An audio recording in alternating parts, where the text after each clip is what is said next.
Evangelho de Lucas, capítulo de número 10, versículo de número 27. Diz assim a palavra de Deus: a isto ele respondeu: amarás o Senhor teu Deus de todo o teu coração, de toda a tua alma, de todas as tuas forças e de todo o teu entendimento, e amarás o teu próximo como a ti mesmo. Vamos ler juntos essa última frase: amarás o teu próximo como a ti mesmo. Vamos orar mais uma vez. Acabamos de ler os escritos sagrados, ó Pai. Sabemos que foram inspirados por Ti, Espírito Santo. E eu reconheço aqui a minha limitação humana. Por isso me lanço em Teus braços agora, para que em nome de Jesus, o Senhor me use com poder e autoridade sobre a vida da Tua igreja, deste povo reunido nesta manhã. Fala com eles, Pai Santo. Fala comigo. Nós precisamos tanto da Tua orientação. E repreende o Senhor mesmo tudo aquilo que o inimigo da nossa alma queira fazer para barrar, para influir neste momento. Que o Senhor Espírito Santo flua, porque o Senhor agindo ninguém pode resistir. Vem com unção que quebra o jugo, usa de misericórdia. Dependemos totalmente do Senhor. Fala conosco agora, lhe pedimos, no poderoso nome de Jesus. Amém e amém. Graças a Deus. Irmãos e irmãs, como eu e você podemos saber que de fato uma pessoa ela é um genuíno cristão, uma cristã genuína? Como nós podemos saber se uma pessoa de fato é discípulo, é discípula de Jesus? Como você tem convivido nesse ambiente de igreja? Você se sente uma pessoa amada pelos seus irmãos e irmãs?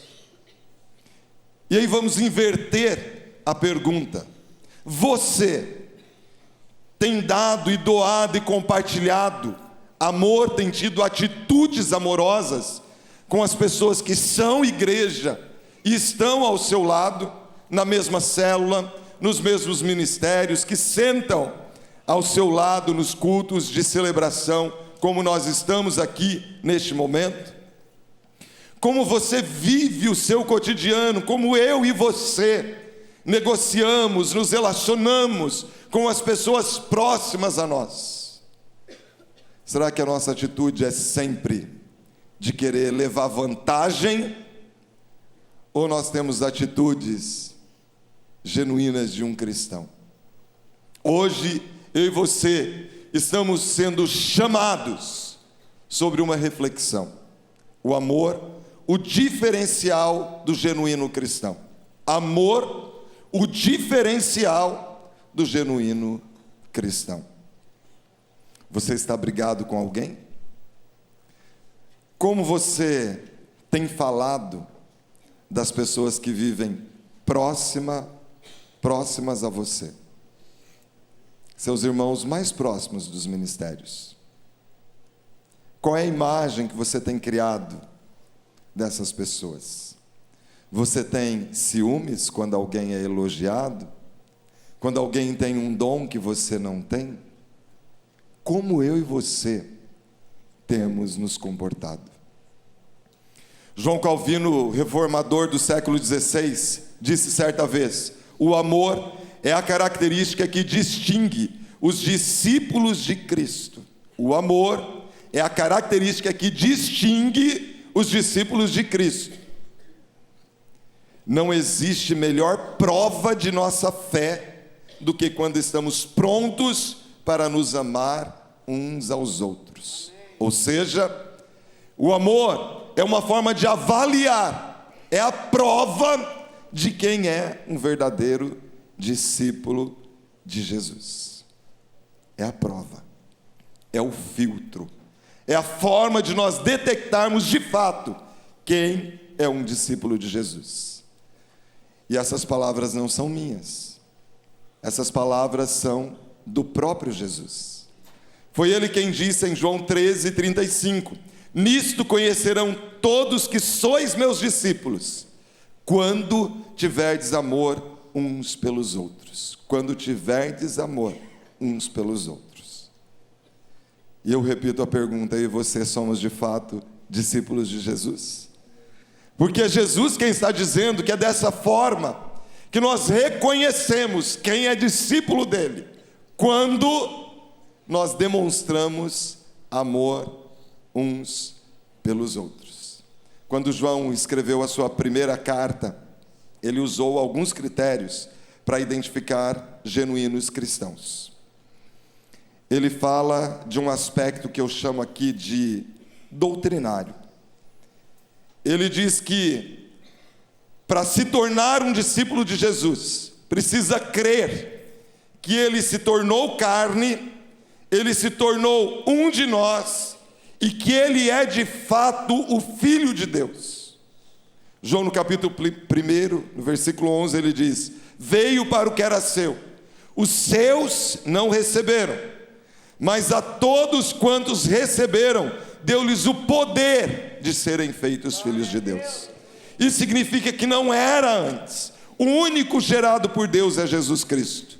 Mas quando eu e você confessamos que Jesus é o Cristo, o Filho do Deus vivo, que Ele se encarnou, tornou-se um de nós, pagou o preço da nossa redenção naquela cruz, morreu, ressuscitou, venceu a morte, eu e você somos adotados como filhos do Criador do universo. Então essa é uma das formas de nós detectarmos quando uma pessoa se torna filho de Deus. Mas também nós vemos uma transformação nas atitudes, no comportamento, na moral deste homem, desta mulher, que foram alcançados pelo Evangelho de Jesus. Quem foi alcançado pelo Evangelho de Jesus procura uma vida de santidade, de retidão, uma vida incontaminada por esse mundo. Não é perfeito, não é que nunca falha, mas se vier a pecar, ou seja, não é uma prática o pecado na vida deste homem, desta mulher. Se vier a pecar, tem um advogado, Jesus Cristo, o justo. Ele é o nosso defensor, é Ele que nos defende diante do trono da graça. E por isso Romanos 8:1 diz que nenhuma condenação há para quem está em Cristo Jesus. Quem está em Cristo Jesus nem é julgado, passa da morte para a vida. E esse é um privilégio de sermos chamados filhos de Deus. Jonathan Edwards, o avivalista do século XVIII, ele diz o seguinte: o amor mútuo é um dos mais seguros sinais da verdadeira graça e santidade. É a marca distintiva dos verdadeiros discípulos de Jesus. É a marca distintiva dos verdadeiros discípulos de Jesus. Vale a pena nós refletirmos se nós temos vivido como bodes ou como ovelhas. Porque o amor é a marca das verdadeiras ovelhas, dos verdadeiros discípulos de Jesus. E por isso, nesse texto que nós lemos, nós temos aqui o maior dos mandamentos: amarás o teu próximo como a ti mesmo. Amarás a Deus sobre todas as coisas, ele diz. E ele diz: amarás o teu próximo como a ti mesmo. E aí parece que é uma novidade, porque a gente se lembra lá dos 10 mandamentos, quando Moisés recebeu as tábuas da lei, e nós nos lembramos que nós devemos amar a Deus acima de todas as coisas. E aí parece que veio algo novo: o teu próximo como a ti mesmo. O apóstolo Paulo, quando ele escreve a sua carta aos Romanos, lá no capítulo 13, nos versículos 8 a 10, ele fala sobre o cumprimento da lei. E ele diz: o amor é o cumprimento da lei. E aí talvez eu e você fiquemos sem compreender por que o apóstolo Paulo está dizendo que o amor é o cumprimento da lei.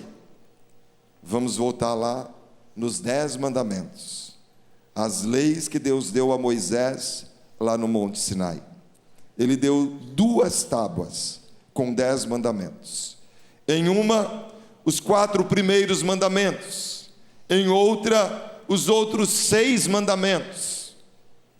A primeira tábua se refere ao amor relacionado a Deus. E a segunda tábua, ao amor relacionado com o próximo. Entenderam por que o apóstolo Paulo está dizendo que o amor é o cumprimento da lei, é a obediência aos 10 mandamentos? Porque ele está dizendo do relacionamento com Deus e do relacionamento com o próximo. A primeira tábua fala do relacionamento com Deus, a segunda tábua do nosso relacionamento com o nosso próximo.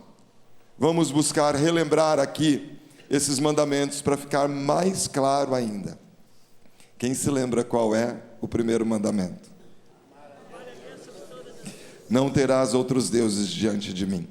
Não farás para ti imagem de escultura, nem figura alguma do que há em cima no céu, nem embaixo na terra.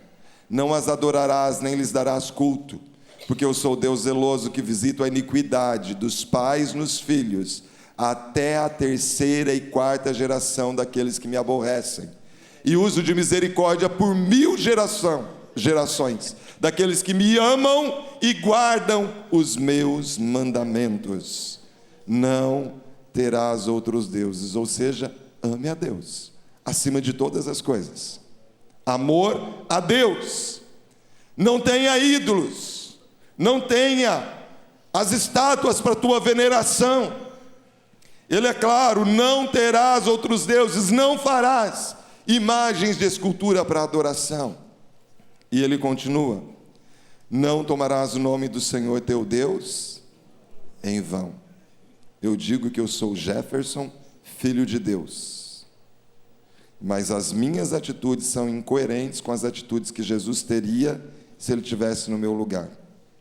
Eu estou tomando esse nome em vão, porque há incoerência entre teoria e prática. Mas ele continua: não profanarás o sábado. E a palavra Shabá significa descanso. E muitas pessoas chegam até a idolatrar o dia. Mas se o dia significa descanso, qual é a mensagem bíblica? Que em 7 dias eu preciso ter um dia de descanso. Por quê? Porque Deus conhece a nossa estrutura. Quem trabalha de sol a sol sem descansar e não tem um dia de descanso, o que vai acontecer? O corpo começa a adoecer. Então ele diz que nós devemos em 7 dias termos um dia de descanso para renovar as forças, renovar a energia da bateria, porque ele que conhece a nossa estrutura sabe que nós vamos adoecer se nós não agirmos assim. Observe o evento da criação. Deus falou: houve tarde, manhã o primeiro dia, houve tarde, manhã o segundo dia, e assim por diante. E no 7º dia ele descansou. Sabe qual é a mensagem? Que nós precisamos da noite para descansar. Qualquer pessoa que ficar mais que 3 dias ininterruptos, de dia e de noite, sem dormir, vai enlouquecer, porque nós não suportamos. Nós precisamos dormir. Aliás, os médicos que orientam aí sobre ter qualidade de vida, uma das orientações é o sono, porque faz bem para o organismo. Quando a gente dorme, organiza as ideias. Mas quando a gente dorme mal, é difícil, não é? Parece que você quer falar e não vem as palavras. É um desafio. Então, hoje, por exemplo, nós estamos no calendário gregoriano. O calendário judaico é diferente do nosso. Então, não sei que dia que é o teu dia. Talvez, se você trabalha em turnos, o teu 7º dia pode ser uma terça-feira. Mas você precisa ter esse descanso. É o dia separado para o descanso e para cultuar ao Senhor, adorar ao Senhor. Acho muito triste que, nos tempos pós-modernos, muita gente tem perdido esse costume da assiduidade, porque pós-ressurreição de Cristo, você já vê os discípulos reunidos quando? No primeiro dia da semana. Mas não importa. Nós reunimos no domingo em adoração ao evento da ressurreição. Antes de Jesus, o povo reunia no sábado, celebrando a criação. Nós cremos que Jesus venceu a morte. Mas não importa se o nosso dia de descanso vai ser na terça, ou na quarta, ou na quinta. nós não devemos violar, porque senão nós teremos complicações. Deus que nos conhece, Ele tem motivos. Não é uma regra imposta ao léu da sorte. Mas encerra aqui então aquilo que tem a ver com o nosso relacionamento com Deus. O dia que é separado para o culto a Deus, é para Ele. Mas a segunda tábua vem o nosso relacionamento com o nosso próximo. Honra o teu pai e a tua mãe. Primeiro mandamento com promessa, para que te vá bem e seja de longa vida sobre a terra. Gente, qual é o nosso primeiro próximo? Os nossos pais. A gente é gerado dentro do ventre da mãe. Os nossos primeiros próximos, mais próximos, são os nossos pais. Ele está falando do relacionamento com o nosso próximo. Honra o teu pai e a tua mãe. Depois, ele continua. Ele diz, não matarás. Quem não ama o próximo, mata. Se não de fato com um tiro, uma facada, uma arma, alguma coisa, às vezes a palavra mata o outro. Quem ama não mata. Quem ama ajuda o outro a construir. Quem ama não adultera, como o 7º mandamento diz, não adulterarás. Haja infidelidade no seu relacionamento. Não tem amante, não trai, vive em fidelidade porque ama. Eu não vou expor o meu cônjuge à vergonha. Às vezes eu recebo pessoas que caíram no pecado de adultério e eu pergunto, você acha que eu, como pastor, eu posso adulterar? E aí as pessoas falam, não, pastor, você não pode. E eu respondo, eu posso, só não devo. Sabe por quê? Primeiro, eu envergonho o meu Deus. Segundo, eu envergonho vocês que são igreja. Que o Senhor tenha misericórdia e nos proteja. Porque eu envergonho vocês. Eu envergonho a minha esposa. Eu envergonho as minhas filhas. Eu envergonho a mim mesmo.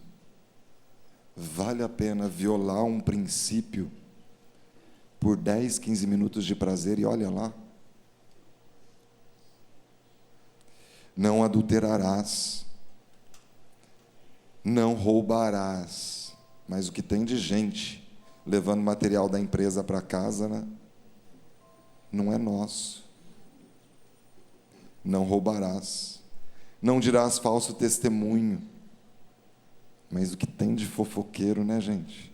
Que sente prazer de falar do outro. E por fim, não cobiçarás. Mas ai, se eu tivesse aquele carro que fulano comprou, né? Deus é Deus provedor, Ele pode dar coisas boas, mas não queira o carro que é do irmão, não, deixa ele com a bênção dele. Não queira a mulher dele, né? Não queira a casa dele. Deus abençoa todos nós, Deus não tem filhos prediletos, não. Talvez aquilo é fruto de muito trabalho, dedicação, inteligência, fidelidade nos dízimos e nas ofertas. E aí a gente não age como o irmão ou a irmã estão agindo e ainda quer criticar o outro que conquistou. Mas percebam então, que ele está falando do cumprimento da lei, amor a Deus, amor ao próximo.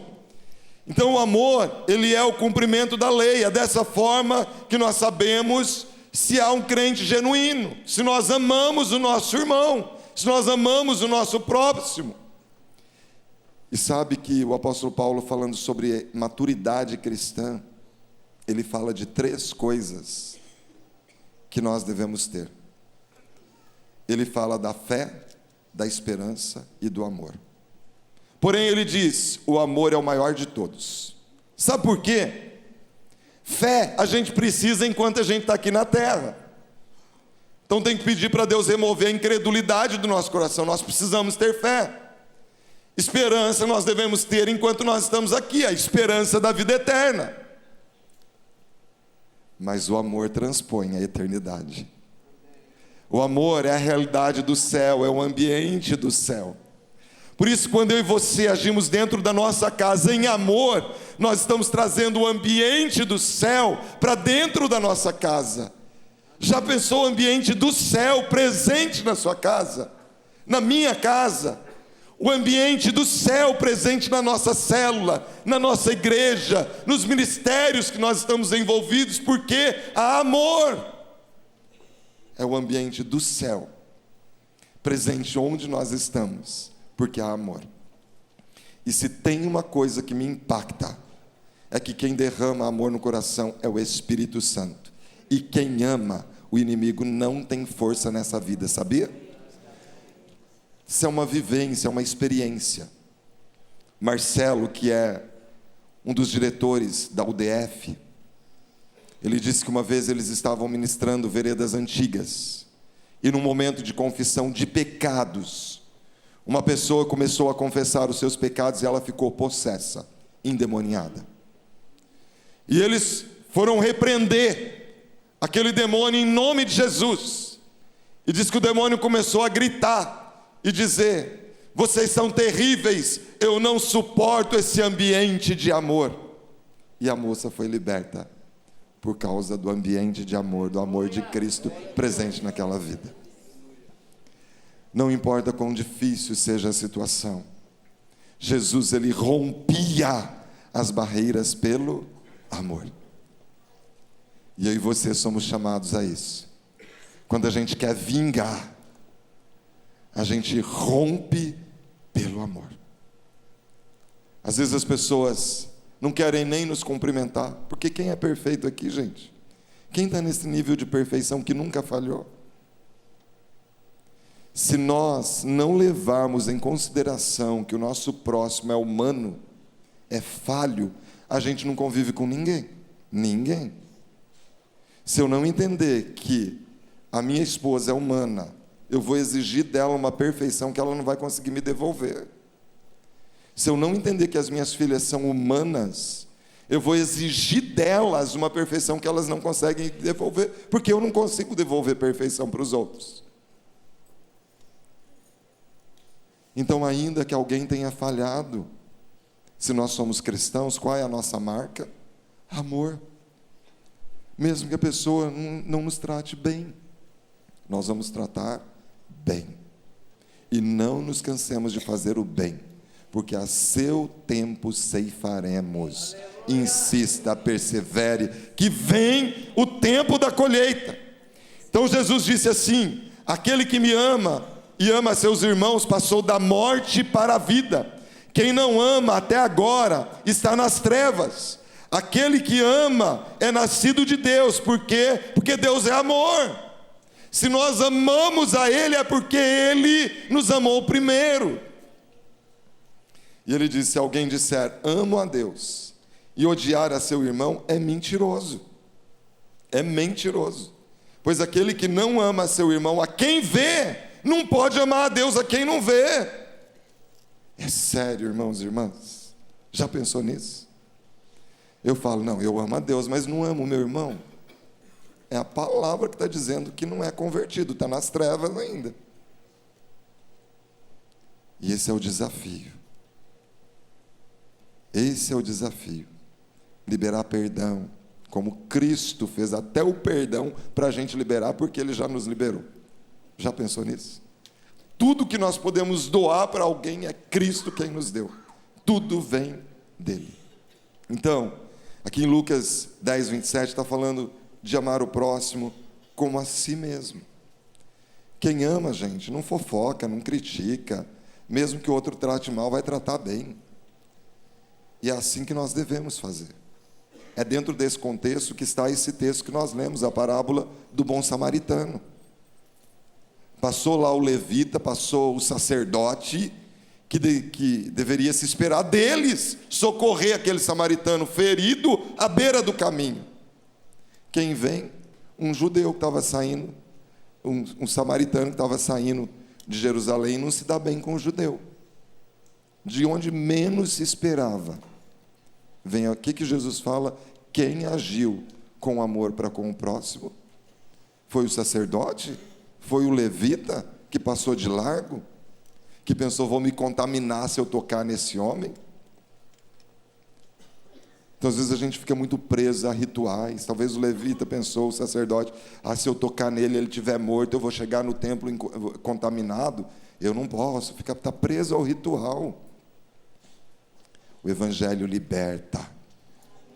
O Evangelho nos leva a ter atitudes amorosas. Porque foi isso que Cristo fez naquela cruz, dizendo para os seus algozes: Pai, perdoa-lhes, eles não sabem o que fazem. Irmãos e irmãs, Jesus poderia falar: Deus, manda uma sentença agora sobre eles, olha o que eles estão fazendo com teu filho. Eu quero que o Senhor vingue agora isso que eles estão fazendo comigo. Não foi isso que Cristo fez. Pai, perdoa-lhes. O perdão é libertador. E aí vocês somos chamados a ter atitudes amorosas. E amar, irmãos e irmãs, até mesmo aqueles que são inimigos. Orem por aqueles que vos maltratam e vos maltratam e vos maldizem. Sabe por quê? A Bíblia diz que se a gente fizer isso, vai amontoar brasas vivas sobre a cabeça dessa pessoa. Deixa de cabeça quente, porque trata mal, você trata bem. Trata mal, você trata bem. Fala, meu Deus, o que acontece com essa vida que age desse jeito? Mas muitas vezes as nossas atitudes, elas demonstram como está o nosso interior. Gente ferida fere outros. Nós precisamos nos deixar ser curados das nossas feridas. Tem muita gente que é muito armada e agride e transfere culpa para todo mundo, porque está guardando um baú de mágoas lá dentro. E precisa liberar perdão. Isso vai libertar você. Às vezes a gente fala de libertação, a gente acha que é porque vai ficar possesso e vai sair o demônio. Mas tem gente que precisa ser liberta porque não perdoa. Está amarrado e não deslancha na vida e não sabe por quê, né? Falta de perdão. Então, sabe, o amor, ele é doador. Tem um autor chamado Viktor Frankl. Imagino que os psicólogos aqui devem ter lido. Eu li esse livro, ganhei de presente. O título do livro é Em Busca de Sentido. Ele é um médico que ele sobreviveu ao Holocausto, à prisão nazista. Por quê? Sabe a que ele atribui? Ele diz que muitas vezes, por ele ser médico, ele fazia plantão para atender lá as pessoas, e por esse plantão, às vezes um serviço prestado, ele recebia uma concha a mais de lentilhas, sopa de lentilhas, ele dava para as pessoas, ele atendia as pessoas, ele pensava no próximo. Ao invés de ficar pensando só em si mesmo, ele tentava ajudar os outros. E ele relata nesse livro que sobreviveram, saíram de lá, aqueles que procuraram cuidar do outro. Já pensou nisso? Quem ama tem sentido na vida, porque Deus é amor. Então, o primeiro estágio aqui é amar a si mesmo, o outro como a si mesmo. Mas o segundo estágio é amar como Ele nos amou, Jesus nos amou. Ele se entregou naquela cruz, Ele foi mais do que amar a si mesmo. Ele morreu. Ele deu a si mesmo. É maior do que o amor nosso, de amar o próximo como a si mesmo. Ele se deu no nosso lugar. Jesus tornou-se um de nós. Ele se entregou naquela cruz. Seu corpo foi dilacerado, moído, seu sangue foi vertido por amor a nós. Um amor perseverante. A palavra de Deus em João 13:1 diz que Ele amou até o fim. Nós, quando uma pessoa faz uma coisa que a gente não gosta, a gente já deixa de amar, não é assim? Jesus amou até o fim. Amor perseverante. Amor incondicional. Amor humilde, que lava o pé dos discípulos de Judas, de Pedro, mesmo sabendo que eles iriam trair e negar. Ou negar e trair, porque Pedro negou, Judas traiu. Ele lavou o pé deles, e a atitude era essa mesma. A discussão era, quem é maior aqui? Quem é maior no reino dos céus? Jesus falou, maior é o que serve. E ele tira a túnica, ata uma toalha na cintura, e ele lava os pés daqueles homens que vinham pelas estradas empoeiradas de sandália, talvez pés mal cheirosos. Não eram os nobres que lavavam os pés, eram os escravos, eram os servos, era gente de chão de fábrica. Jesus, ele se põe nessa posição e ele lava o pé ou os pés até daqueles que ele sabia que ia negar e que ia trair. Sabe por quê? Para não ter peso de consciência. Eu fiz o meu melhor. Ainda assim eles agiram errado, mas eu fiz o meu melhor. E eu e você somos chamados a agir dessa forma. Porque as mesas eram baixas, eles sentavam, os pés ficavam próximos ao alimento, próximo do nariz do outro. Então, deviam lavar os pés por uma questão de higiene. Mas Jesus, ele toma a posição de um escravo, de um servo. Aquele que deveria ser exaltado, ele se humilha. E eu e você somos chamados a agir como Jesus agiria. Como lemos hoje dos crentes da Macedônia, que entenderam que eles estavam lá para servir, mesmo sendo pobres, mesmo sendo miseráveis da sua pobreza, eles tiram em doação. Eu louvo a Deus pelo quilo do amor, porque você tem contribuído, nós temos podido como igreja, ser igreja, demonstrar o nosso amor àqueles que menos têm. Sabe, por fim, o amor de Deus é um amor unificador. Lembra da Trindade. O Pai cumpriu o seu ministério, Jesus cumpriu o seu ministério, o Espírito Santo cumpre hoje o seu ministério. Não existe ciúme entre eles. Ninguém quer ser maior. Nem o Pai, nem o Filho, nem o Espírito Santo. O amor é unificado. Igreja é isso, ninguém precisa querer ser maior. Quem deve ser exaltado é o Senhor. Nós estamos aqui para servir a Ele e ao nosso próximo. Eu não fico com ciúmes se o irmão, que às vezes está numa posição de evidência, no louvor, ele se destaca, porque quem está lá na torre, a intercessão agora pelo culto, é tão importante quanto quem está aqui. A pessoa que esteve nos bastidores, organizando tudo para que esse culto acontecesse, é tão importante como quem está em evidência. A sua oração no secreto é tão importante quanto aquela que é feita aqui. Porque nós somos uma família, não somos perfeitos, mas nós precisamos nos amar e ter atitudes amorosas uns para com os outros.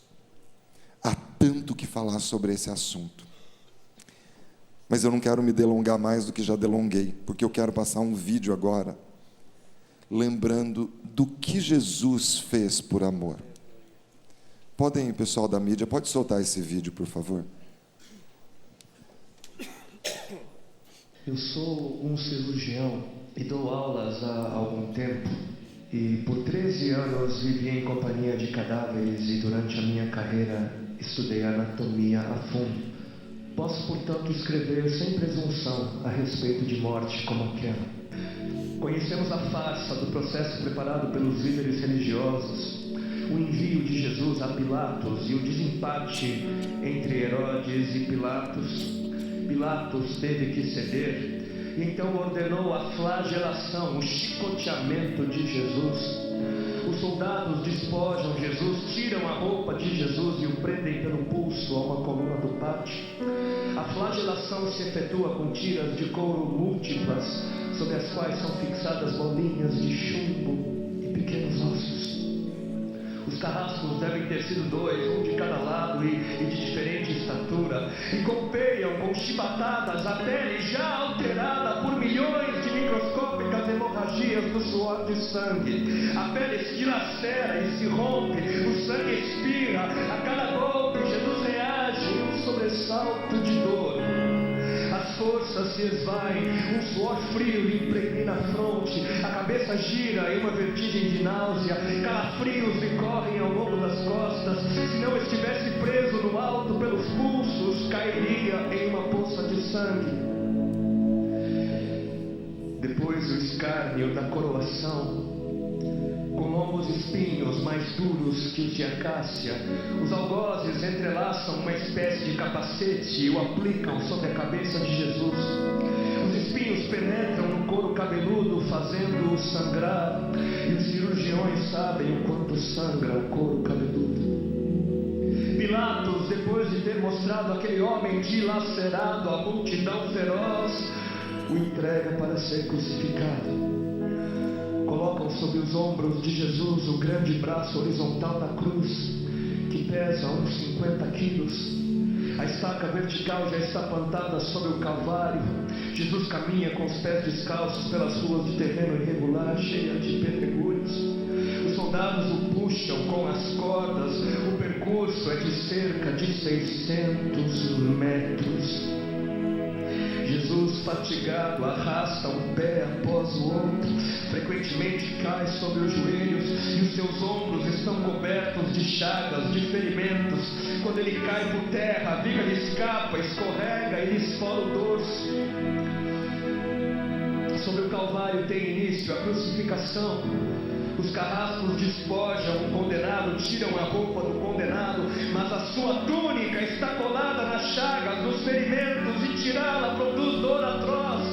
Quem já tirou uma atadura de gás e de uma grande ferida percebe do que se trata. Cada fio do tecido adere e cola a carne viva, e ao levarem a túnica se laceram as terminações nervosas, postas em descoberto pelas chagas. Os carrascos dão um puxão violento, e há um risco de toda aquela dor provocar uma síncope. Mas ainda não é o fim. O sangue volta a escorrer. Jesus é deitado de costas. As suas chagas se incrustam de pequenos elementos. Depositamos sobre o braço horizontal da cruz. Os algozes tomam as medidas. Com uma broca é feito um furo na madeira para facilitar a penetração dos pregos. Os carrascos pegam um longo prego pontudo e quadrado, apoiam-no sobre o pulso de Jesus e com um golpe certeiro de martelo o plantam e o rebatem sobre a madeira. Jesus deve ter contraído o rosto assustadoramente. O nervo mediano foi lesado. Pode-se imaginar aquilo que Jesus deve ter provado: uma dor lancinante e agudíssima que se difundiu pelos dedos e espalhou-se pelos ombros, atingindo o cérebro. A dor mais insuportável que um homem pode provar, ou seja, aquela produzida pela lesão dos grandes troncos nervosos, que provoca uma síncope e faz perder a consciência. Mas em Jesus não.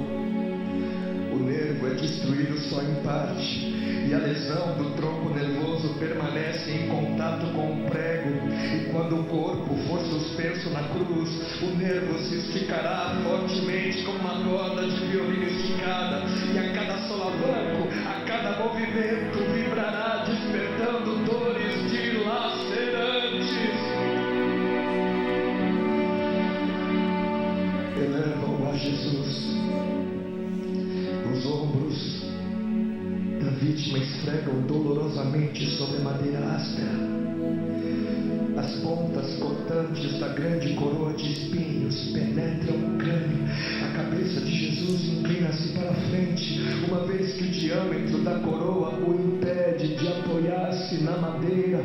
Cada vez que o mártir levanta a cabeça, recomeçam pontadas agudas de dor. Pregam-lhe os pés. Tudo aquilo é uma tortura atroz. De repente, um estranho fenômeno se produz no corpo de Jesus. Os músculos dos braços se enrijecem em uma contração que vai se acentuando. Os bíceps esticados e levantados, os dedos se curvando. É como acontece a alguém ferido de tétano. A isto que os médicos chamam de tetania. Quando os sintomas se generalizam, os músculos do abdômen se enrijecem em ondas móveis. Em seguida, os músculos entre as costelas, depois os do pescoço e finalmente os músculos respiratórios se enrijecem. A respiração se faz pouco a pouco mais curta. O ar entra, mas não consegue mais sair. Jesus respira como um ápice dos pulmões. Tem sede de ar como um asmático em plena crise.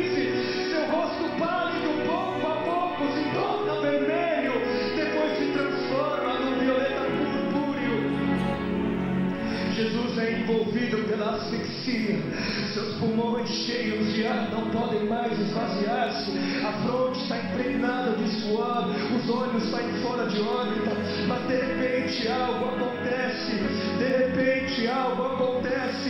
Lentamente, como um esforço sobre-humano, Jesus toma um ponto de apoio sobre o prego dos pés. Ele esforça-se a pequenos golpes, se eleva, aliviando a tração dos braços. Os músculos do tórax se distendem, a respiração torna-se mais ampla e profunda. Os pulmões se esvaziam e o rosto recupera a palidez inicial. Mas por quê? Por que este esforço? Por quê? Porque Jesus quer bradar: Pai, perdoa-lhes porque não sabem o que fazem. E logo em seguida o corpo de Jesus começa a afrouxar-se de novo e a asfixia recomeça. Foram transmitidas 7 frases pronunciadas por ele na cruz, e cada vez que quer falar ele deverá elevar-se, tendo como apoio o prego dos pés. Inimaginável! Atraídas pelo sangue que ainda escorre e pelo coagulado, enxames de moscas nulem ao redor do seu corpo, mas ele não pode enxotá-las. Pouco depois o céu escurece, o sol se esconde, de repente a temperatura diminui, logo serão 3 da tarde, e depois de uma tortura que dura horas e horas, todas as suas dores, toda a sua sede, todas as cãibras, toda a asfixia, todo o latejar dos nervos medianos lhe arrancam um lamento: Deus meu, por que me desamparaste?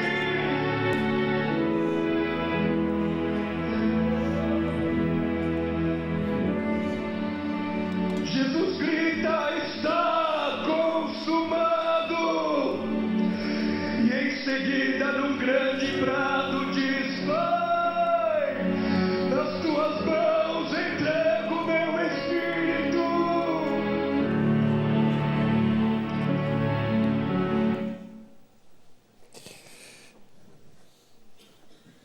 Foi por mim e por você. Será que é tão sacrificial nós amarmos alguém que nos amou a esse ponto? Será que é tão difícil liberar perdão, já que alguém nos perdoou se entregando dessa forma?